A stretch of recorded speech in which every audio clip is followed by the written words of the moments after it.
الحمدللہ رب العالمین والصلاة والسلام علی سید الانبیاء والمرسلین وعلی آلہ واصحابہ وذریاتہ اجمعین اما بعد۔ حج کا سفر بڑا مبارک سفر ہے، اور اس سفر میں ہمیں صبر کا دامن کبھی بھی ہاتھ سے نہیں چھوڑنا۔ اللہ تبارک و تعالیٰ نے قرآن پاک میں فرمایا لا رفث ولا فسوق ولا جدال فی الحج، کہ حج میں کوئی بے حیائی نہیں، کوئی گناہ کا کام نہیں، اور کوئی جھگڑا نہیں۔ یہ خاص طور پر جھگڑے کا ذکر اس لیے کیا کیونکہ عام طور پر جب انسان سفر پہ ہوتا ہے تو ہر چیز اس کے مزاج کے مطابق نہیں ہوتی۔ کبھی بس آنے میں دیر ہو گئی، کبھی ہوٹل کا کمرہ ملنے میں دیر ہو گئی، اور اس طرح کی بہت سی چیزیں آپ کے ساتھ ہو گئی ہیں۔ تو آپ نے اس پہلا سبق تو صبر کا سیکھ کر یہاں سے جانا ہے۔ پھر اگر حج کے مسائل آپ کو معلوم ہوں گے تو آپ عبادت کو اس طرح کر سکیں گے جس طرح اللہ نے اس کو ادا کرنے کا ہمیں حکم دیا ہے۔ اللہم ارینا مناسکنا، حضرت ابراہیم علیہ السلام نے جو دعا بھی کی تھی وہ یہی تھی کہ اے اللہ ہمیں ہمارے حج کے مناسک جو ہیں، اس کے جو احکام ہیں وہ سکھا دیں۔ تو اللہ نے حضرت ابراہیم کو سکھایا، دین ابراہیمی سے حج چلا، اور یہ اسی طرح دین اسلام میں اسی کو کنٹینیو کیا گیا، اور نبی کریم علیہ الصلوۃ والسلام نے خود حج کر کے بتایا کہ حج کس طرح کیا جاتا ہے۔ تو پہلی بات تو یاد رکھیے کہ حج کی 3 اقسام بنتی ہیں۔ ایک کو ہم کہتے ہیں حج افراد، دوسرا ہے حج تمتع، اور تیسرا ہے حج قران۔ افراد مانے اکیلا، فرد سے نکلا،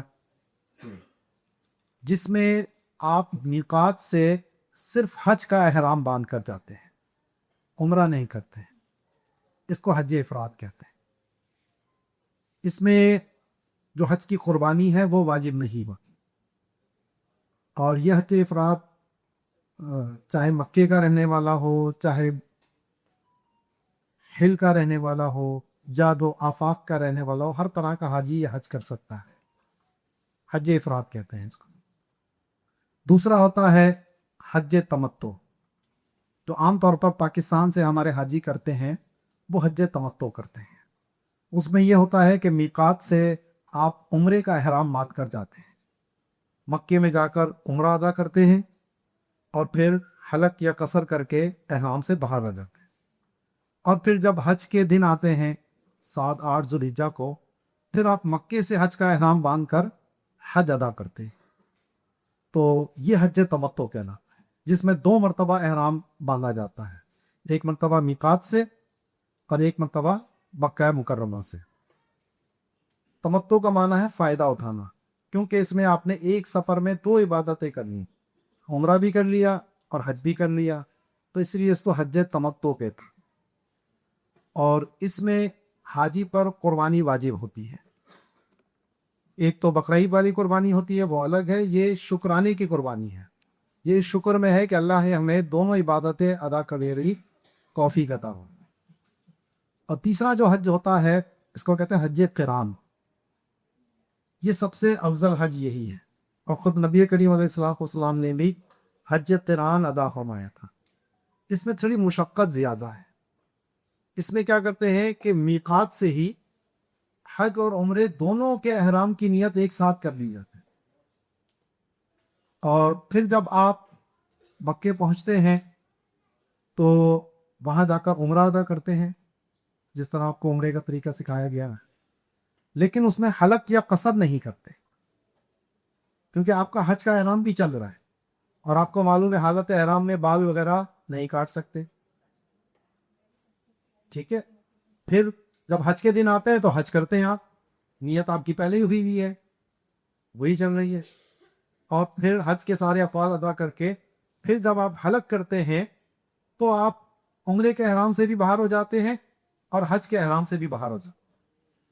دونوں احرام ایک ساتھ شروع ہوئے تھے اور ایک ساتھ ختم ہوتے ہیں۔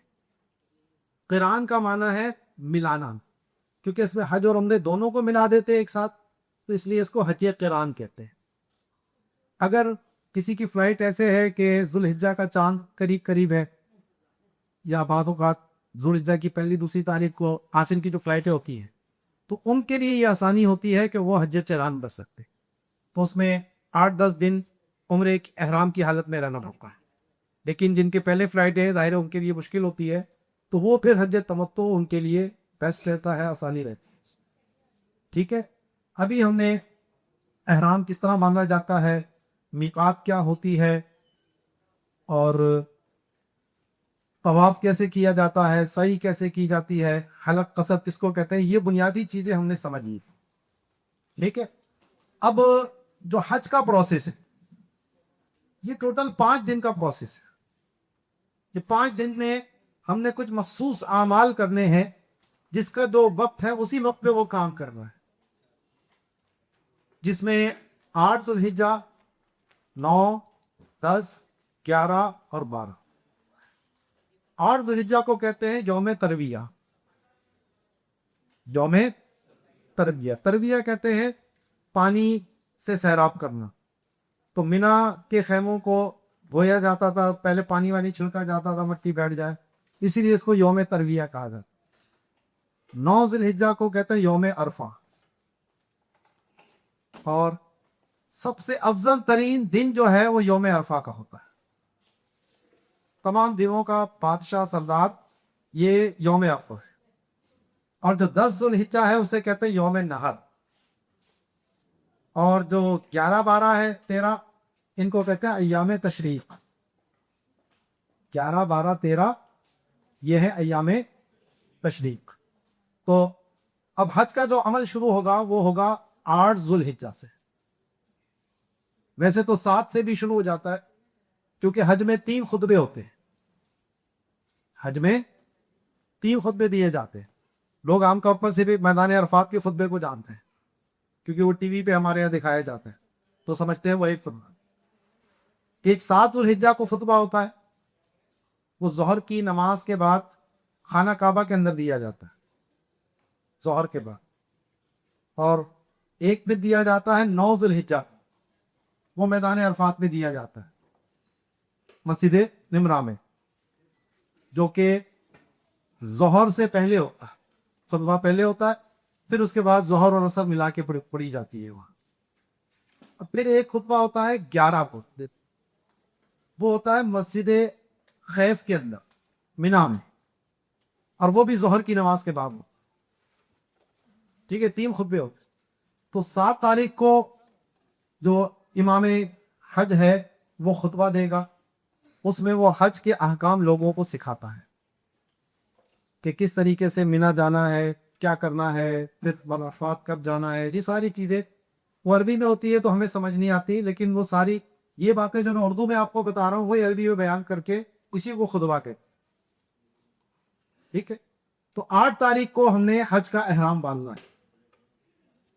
ہم جہاں پر ہوں گے، ہمارا ہوٹل ہوگا، وہیں سے ہی ہم حج کا احرام باندھیں، اسی طرح غسل کریں گے، اسی طرح بال وغیرہ صاف کر کے خوشبو وشبو لگا کر جو احرام باندھنے کا طریقہ ہمارا عمرے کا تھا، بالکل اسی طریقے سے ہم نے حج کا احرام باندھنا ہے۔ صرف یہ ہوگا کہ پہلے ہم نے عمرے کی نیت کی تھی، اب ہم حج کی نیت کریں۔ پہلے ہم نے کہا تھا اللہم انی ارید العمرہ، اب کیا کہیں گے؟ اللہم انی ارید الحج فیسرہ لی وتقبلہ منی۔ اسی طریقے سے تلبیہ کہیں گے، جیسے ہی نیت اور تلبیہ دونوں جمع ہوں گے ہمارا احرام شروع ہو جائے۔ اور وہ حج احرام کی جو پابندیاں آپ کے سامنے یہاں پہلے لکھی ہوئی تھی، وہ ساری پابندیاں آپ کے اوپر لاگو ہو جائیں۔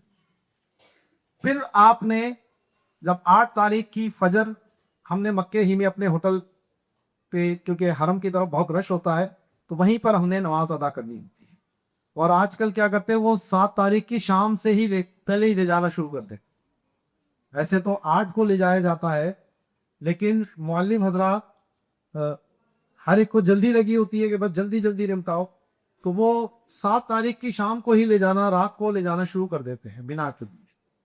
سنت یہ ہے کہ آپ 8 کی فجر مکے میں پڑھیں اور جب دن نکل جائے تو پھر مینا کے لیے روانہ۔ مینا کیا ہے؟ آپ یہ دیکھیں گے آپ کے سامنے یہ مینا لکھا ہوا ہے، یہ مزدلفہ لکھا ہوا ہے، یہ عرفات لکھا ہوا ہے۔ یہ تین میدان ہیں جو مسجد الحرام سے تقریباً یہ جو مینا کا ہے یہ 8-9 کلومیٹر تقریباً بن جاتا ہے۔ روڈ گھوم گھام کے جاتے ہیں وہ الگ ہے، پیدل کا راستہ بھی یہاں سے مسجد الحرام تک کا موجود ہے۔ تو آپ کے ہوٹل سے آپ کو گاڑیاں یہ مینا میں لے کر جائیں گی۔ مینا میں خیمے لگے ہوئے ہیں اور ان خیموں کے اندر عورتوں کے خیمے الگ ہوں گے، مردوں کے خیمے الگ ہوں گے۔ اور اب آج کل وہ دیکھا ہوگا آپ نے صوفہ کم بیڈ مل رہے ہیں۔ سب سے کم جگہ یہاں پر ملتی ہے، وہ اتنی جگہ ہے جتنی خبر کی جگہ ہوتی ہے، اور بندہ بس سیدھا سو سکتا ہے، ادھر ادھر کروٹیں نہیں ڈال سکتا۔ میں ادھر دکھائیے گا مینا کے اندر پہ خیموں کا منظر۔